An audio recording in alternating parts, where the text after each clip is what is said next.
What's up, everybody? Welcome back to the channel. Okay, so buckle your seatbelts. We're about to go on a ride. The Senate, they've got their final version of the big, beautiful bill, and they're going to vote on it, and then they're going to send it to the House for final approval before it goes to Trump's desk. Let's go, y'all. Check this out. What's in the latest version of Trump's big bill now before the Senate? Yeah, they refuse to call it beautiful. They just, it's just the big bill. It's actually the Big Beautiful Bill Act, which is weird. So it's not a very good name, but that's what they went with, so we'll go with it. At some 940 pages, that's good news already, because it's down from, 1,160 pages? At some 940 pages, the legislation is a sprawling collection of tax breaks, spending cuts, and other Republican priorities, including new money for national defense and deportations. Now it's up to Congress to decide whether President Donald Trump's signature domestic policy package will become law. Trump told Republicans who hold majority power in the House and Senate to skip their holiday vacations and deliver the bill by the 4th of July. Senators were working through the weekend to pass the bill and send it back to the House for a final vote. Democrats are united against it. Here's the latest and what's in the bill. There could be changes as lawmakers negotiate. Tax cuts are the priority. That is right. And here starts the manipulations, folks. Republicans say the bill is crucial because there would be a massive tax increase after December when the tax breaks from Trump's first term expire. That's going to be important, by the way. The legislation contains roughly $3.8 trillion in tax cuts. Yeah, which has been the same. It's been the case since 2017.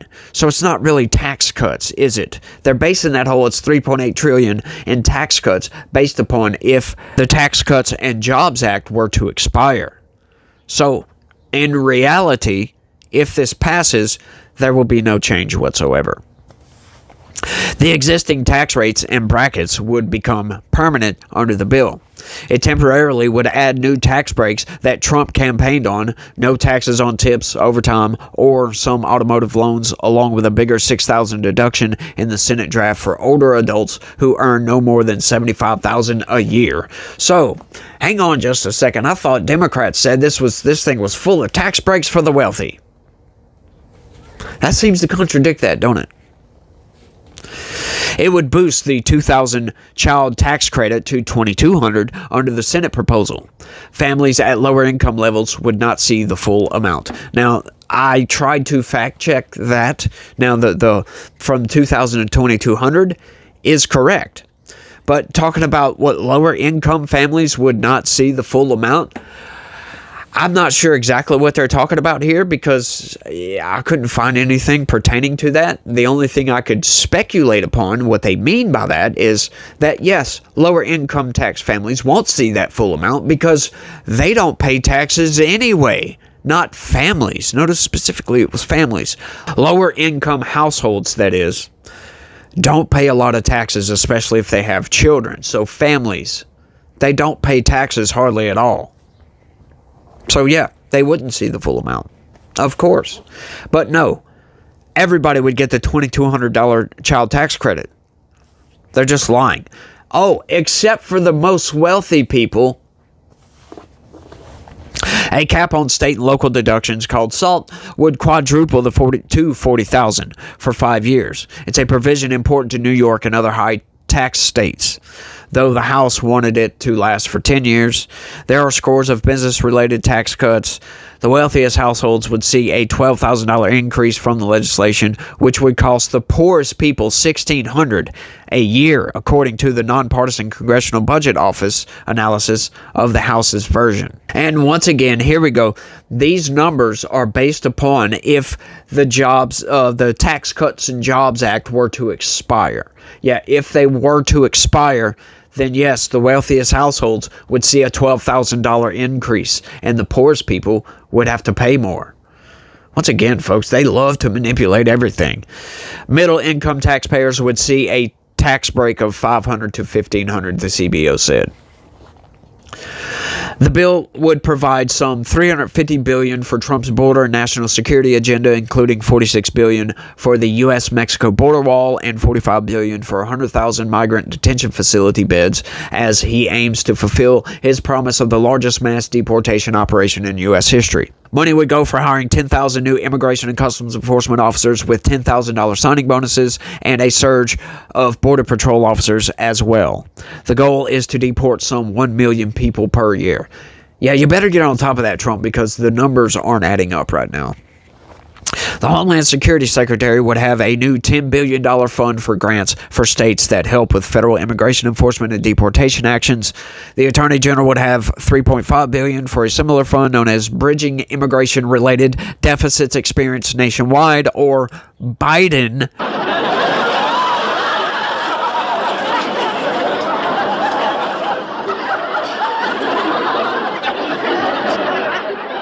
Referring to former Democratic President Joe Biden.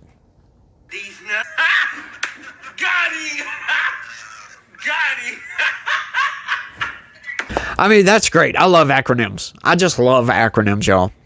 Oh, and by the way, fascinating little tangent here.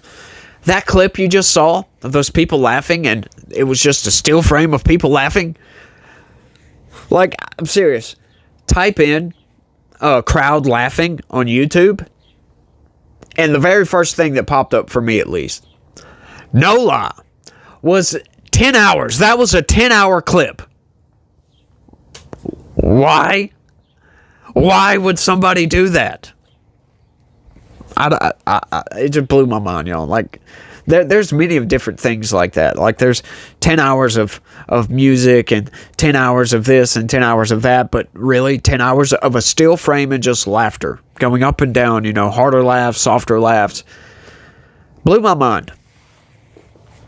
But, there's a place for everything, y'all. Seriously. To help pay for it all, immigrants would face various new fees, including when seeking asylum protections. Yes, this is a good idea. This is going to disincentivize all these idiots that try to come across our border illegally.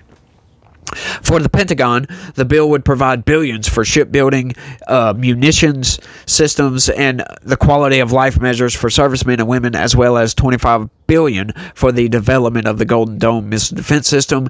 The Defense Department would have $1 billion for border security. To help partly offset the lost tax revenue and new spending, Republicans aim to cut back some long-running government programs, Medicaid, food stamps, green energy initiatives, and others. It's essentially unraveling the accomplishments of the past two Democratic presidents, Biden and Barack Obama. Yeah, they put us on a path towards socialism, folks.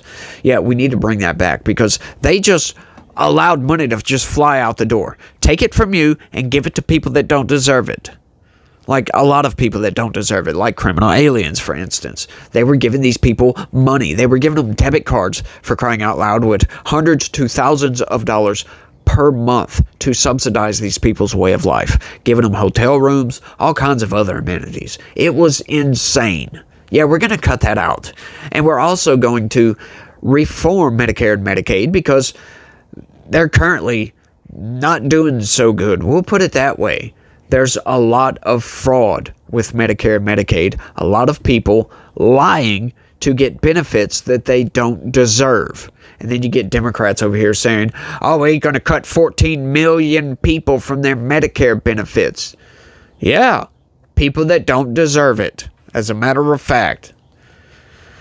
It's insane, y'all. It really is. These are good things to do. We need to be responsible with our money. Republicans argue they are trying to right-size the safety net programs for the population they were initially designed to serve, mainly pregnant women, the disabled, and children, and root out what they describe as waste, fraud, and abuse. Yes, what is wrong with that? Like, you love how they put it, too. This is micro-manipulations. Oh, so the Associated Press, they believe it's just what Republicans call waste, fraud, and abuse. We don't call it waste, fraud, and abuse. It's insane, y'all. It really is. We need to be responsible with our tax dollars. We are spending in a deficit. In other words, we're spending money we don't have. That cannot continue indefinitely, and that has been continuing for at least 25 years at this point. Just look at the national debt. That's all you got to do. The package includes new 80-hour-a-month work requirements for many adults receiving Medicaid and food stamps, including other people up to age 65. Parents of children 14 and older would have to meet the program's work requirements. There's also a proposed new $35 copayment that can be charged to patients using Medicaid services, which is good. That's standard insurance, by the way. That's a pretty good copayment, if you ask me. Some 80 million people rely on Medicaid, which expanded under Obama's Affordable Care Act, and 40 million use the Supplemental Nutritional Assistance Program. Most already work, according to analysis. That's fascinating, don't you think? These people that are working, why are they getting food stamps if they can work? Once again, and why do we allow junk food to be purchased from food stamps, right? Food stamps was initially for people who are down on their luck, out of work, that can't afford to buy food. That's who that was supposed to be for. Nowadays, you got a job and you make under a certain amount, you get food stamps and you can buy junk food. You can buy whatever the hell you want to with it. As a matter of fact, for a long time, and they still do this, people buy goods and other stuff with their food stamps from other people, and those other people, like, they'll go buy some groceries or something like that and give it to somebody and trade for things. That's fraud right there, as a matter of fact, and we need to eliminate that. Don't know how you would go about doing that, but the government has interesting ways of doing stuff like that, we'll put it that way.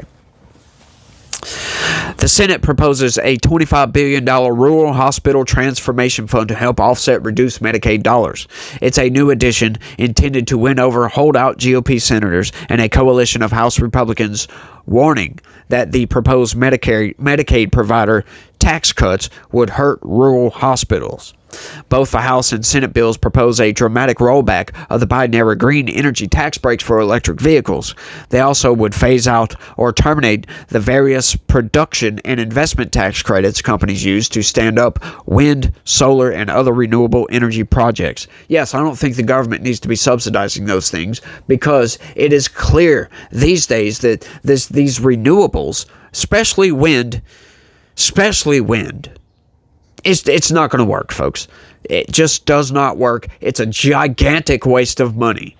I understand solar. Solar is great. It's a very good supplemental, but it'll never replace coal. I don't think we need to be wasting that much money on something that's never going to replace the thing that you're trying to get rid of. Yeah, that's insane. In total, cuts to Medicaid, food stamps, and green energy programs would be expected to produce at least $1.5 trillion in savings. That is right. A number of extra provisions reflect other GOP priorities. The House and Senate both have a new children's savings program called Trump Accounts with a potential $1,000 deposit from the Treasury. Yeah, I think this is a pretty good idea. I'm not going to expound upon it, but look into it. It's fascinating. The Senate provides $40 million to establish Trump's long-sought National Garden of American Heroes. There's a new excise tax, which, hang on just a second. Like, Trump, come on, dude. Like, seriously, we're spending in a deficit. We don't need to waste the money on monuments right now. Like, we need to get our budget in order. This is something I don't like about Trump. He has no problems with spending money. Right? We need to get all this crap in order. We need to get our house in order.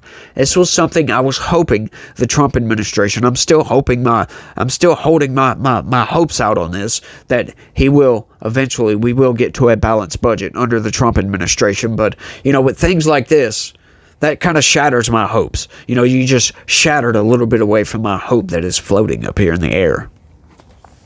There's a new excise tax on university endowments, restrictions on the development of artificial intelligence, and blocks on transgender surgeries. That's a good thing, that last one. A $200 tax on gun silencers and short-barreled rifles and shotguns was eliminated, which we talked about the other day. One provision bars money to family planning providers, yes, namely Planned Parenthood, while $88 million is earmarked for a Pandemic Response Accountability Committee. Why? Once again, yes, get rid of Planned Parenthood. All they do is carry out murder. That's all they do. Billions would go for the Artemis moon mission and for exploration to Mars. Now, that is something I do like, but I struggle with, right? Like, I understand, there's been massive cuts to NASA, and a lot of people are disappointed about that. And, NASA is the forefront of technology just in general. NASA would be one place I would say that, look, I don't think we need any spending cuts on NASA, right? Because, once again, they push the boundaries of our technological advancement. I think we need to continue that, in my opinion. Just my earnest opinion. I'm glad he's continuing Artemis. It's kind of a waste in certain ways, but the technology developed there, I think, is paramount to our future, for goodness sake. So I think pushing technology, pushing NASA in the science directorate, I think that's a good idea. I don't think there needs to be any cuts there, to be honest. But hey, that's just my opinion. It is what it is. Because the NASA has provided many, many, many technological advancements that modern life would not be the same. Absolutely not be the same. The bill would deter states from regulating artificial intelligence by linking certain federal AI infrastructure money to maintaining a freeze. 17 Republican governors asked GOP leaders to drop the provision. Also, the Interior Secretary would be directed to sell certain Bureau of Land Management acreage to provide for housing.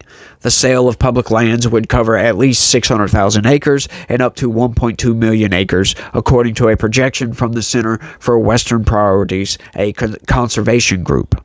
What's the final cost? Altogether, keeping the existing tax breaks and adding the new ones is expected to cost $3.8 trillion over the decade, the CBO says in an analysis of the House bill. You notice, once again, manipulation there of the House bill. Yeah, it's been revised by the Senate, so I don't know why they would give that figure out, because once again, it's been revised and there's been some reductions in a lot of that spending.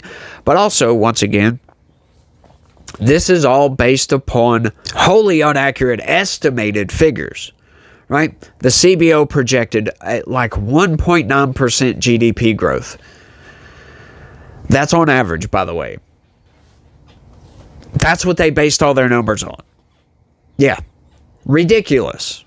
We haven't been below 2% on average in a long time, folks. It's insane. Not over a period of 10 years. And it's based on a period of 10 years. Over 10-year periods, we've always been at like 3%, 2.5% or above, all the way up to almost 4% under Trump for 1 year, like a couple of points. We were pretty good. We were growing pretty good. But like, those numbers just don't match up. If you base it upon historical average GDP growth, we're actually spending less, a lot less, like a couple of trillion less over 10 years. So I hate those numbers, by the way. It's just ridiculous. An analysis of the Senate draft is pending. The CBO estimates the House-passed package would cost $2.4 trillion to the nation's deficits over the decade. Once again, based on those CBO numbers, that the math just doesn't add up. Or not, depending on how one does the math, once again. Senate Republicans are proposing a unique strategy of not counting the existing tax breaks as a new cost, because those breaks are already current policy. Senators say the Senate Budget Committee chairman has the authority to set the baseline for the preferred approach. See what I mean by that? That's what I was talking about earlier. They're figuring a lot of these numbers based upon if those tax breaks expire. But once again, those tax breaks are current policy, so why would we go outside the norm? This new bill continues those tax breaks, so how about you base your figures off of current policy? But this is why the CBO is highly manipulative, because they base their numbers off of numbers that are totally irrelevant to the current situation. It's just insane what they do, how they manipulate numbers. For partisan reasons, by the way.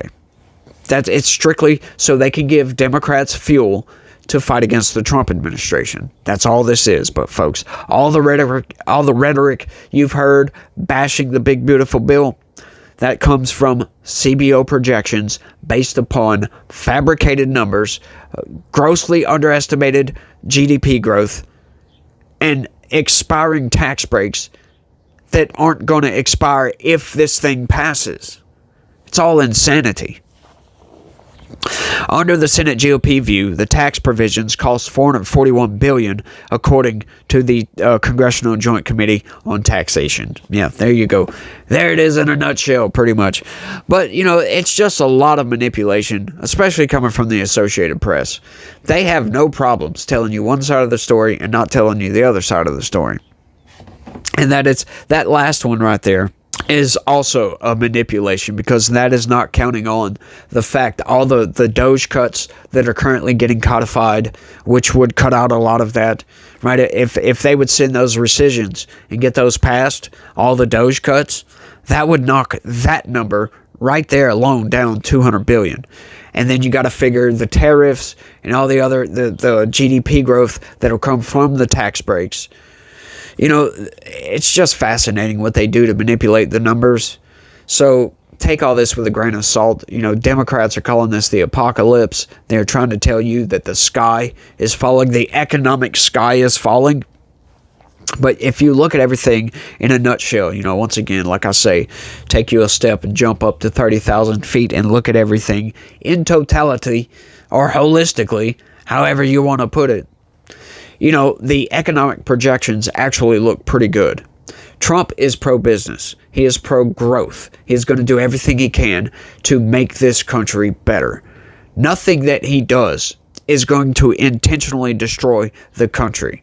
You might call it destruction. You might not like what he does. You might think that his executive order on birthright citizenship is violating the Constitution, but it's not, because it's meant to do one singular thing, is to answer a question that needs a resolution, folks. These people that break into our country to violate our laws, to anchor themselves here by having babies in here and making those babies American citizens so you won't separate their family. It's just insane. That needs to be answered. Also, the way the lawsuits are kind of working themselves out to be, Democrats find themselves in a quandary here, because one of the litigants is a pregnant woman, and she's suing to make sure that birthright citizenship executive order is overturned.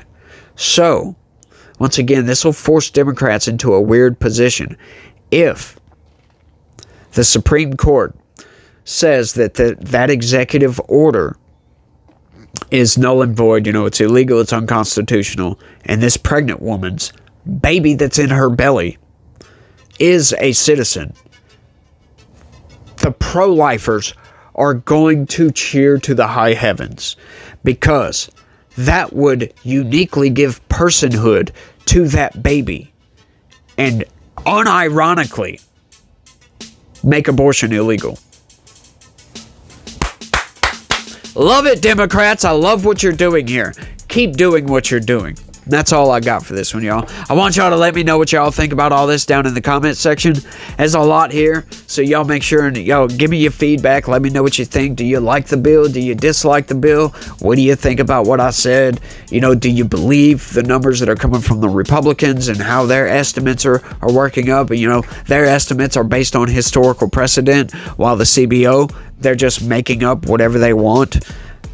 I'm just saying, that's it. But y'all let me know what y'all think. Y'all don't forget to smash that like button, subscribe if you're new around here, and share this video anywhere and everywhere you can.